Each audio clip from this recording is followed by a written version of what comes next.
আজকে আঙ্গারগুড়িয়াতে এসে এরকম বিপদে পড়ে যাবো ভাবতে পারিনি। ব্যাপারটা তোমাদের প্রথম থেকে ব্যাখ্যা করি। হ্যাঁ, তো ব্যাপারটা হচ্ছে যে সকালে উঠে দেখি আমার হায়াবুসাতে একবারে তেল নেই। তাই পেট্রোল মারতে মারতে চলে আসি একটা পাশেই পেট্রোল পাম্পে হালকা করে তেল ভরতে শুরু করি।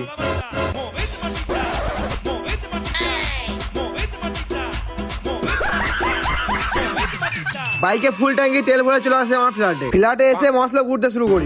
না মানে ওই হালকা করে সিমেন্ট বালি পাথর ইট দিয়ে মশলা গুড়ছিলাম। কি তেজ রে ভাই। তারপর ইয়েলো কালারের বিরিয়ানি খেয়ে টিফিনটা কমপ্লিট করলাম। এইদিকে আমার অনেক দাড়ি হয়ে গিয়েছে, আই মিন হচ্ছে না বলে কাটতে হচ্ছে। দাড়িগুলো কেটে অনেক হ্যান্ডসাম লাগছে। হ্যাঁ, তো এই ঠান্ডায় হালকা গোসল করে ছাগলের লেগ দিয়ে আজকে দুপুরে ডিনারটা কমপ্লিট করে বিকালে আমার 300 কোটি টাকা হায়াবুসাটা বের করে চলে এলাম মাঠে। হ্যাঁ, তো মাঠে এসে আমার সাথে কিছু এইরকম ঘটনা ঘটে, না লাগালে আবার পাছাতে ঢুকে দিতে পারে। হ্যাঁ, তারপর বিকালে একটু ড্যান্স করতে করতে যাচ্ছিলাম খেলতে।